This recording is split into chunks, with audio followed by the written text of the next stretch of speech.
একটি চাকা ৮৮ কিলোমিটার পথ যেতে ১০০০ বার ঘুরে। চাকাটির ব্যাস কত মিটার?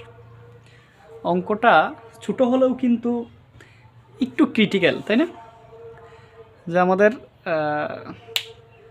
৮৮ কিলোমিটার পথ যায় একটা চাকা ১০০০ বার ঘুরে, কিন্তু এটা চাকাটির ব্যাস কত সেটা আমাদের বের করতে বলতে আছে। এখানে আমাদের ব্যাসার্ধ কিন্তু চাইতে পারে বিভিন্ন পরীক্ষায়, যে একটি চাকা ৮৮ কিলোমিটার পথ যেতে ১০০০ বার ঘুরে, চাকাটির ব্যাসার্ধ কত মিটার।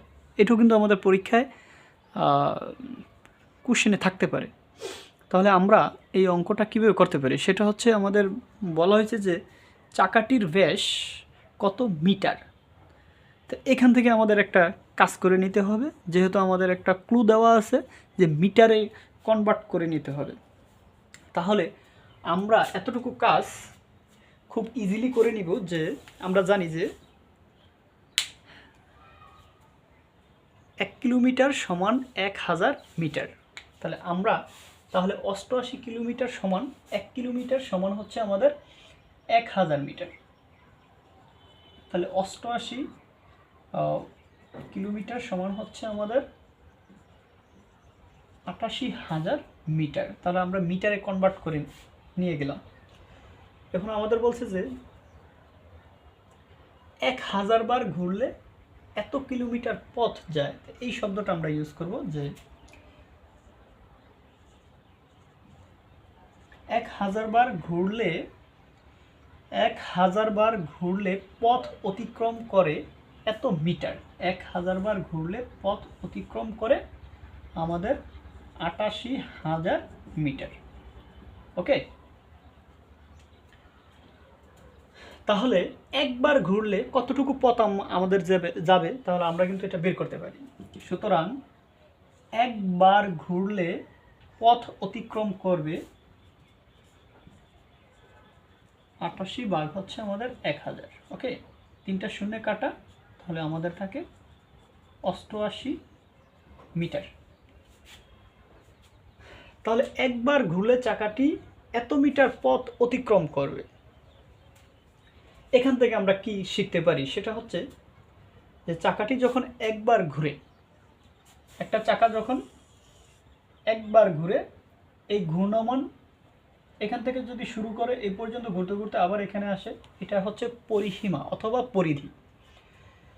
তাহলে পরিধির মানটা আমাদের, এটা হচ্ছে আমাদের কি পরিধি। পরিধি হচ্ছে আমাদের ৮৮ মিটার। এখন ৮৮ মিটার হলে আমাদের ব্যাস কত অথবা আমাদের ব্যাসার্ধ কত? আমরা কিন্তু এই যে যেটা বের হয়েছে যে একবার ঘুরলে কত মিটার পথ অতিক্রম করে, আমরা দেখতেছি যে একবার ঘুরলে ৮৮ মিটার পথ যেতে পারে শুধু একবার ঘোরার ফলে। তাহলে এটা হচ্ছে আমাদের কি, এটা হচ্ছে আমাদের পরিধি। তাহলে পরিধি বের করলাম ৮৮ মিটার। এখান থেকেই আমরা ব্যাস অথবা ব্যাসার্ধের দুইটা মানই কিন্তু আমরা বের করতে পারি। তাহলে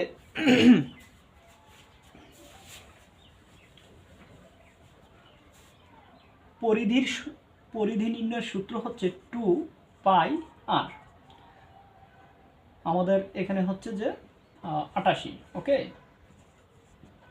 এখন আমাদের বের করব কি ব্যাসের মান, ব্যাস কত। তাহলে আমরা শুধু পাইটা এদিকে নিয়ে গেলেই আমাদের কি ব্যাসার্ধের মানটা বের হয়ে যাবে। ৮৮ ভাগ হচ্ছে আমাদের পাই।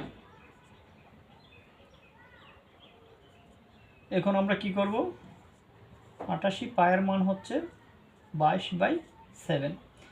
এটা যদি আমরা উল্টে দেই তাহলে কি হয়,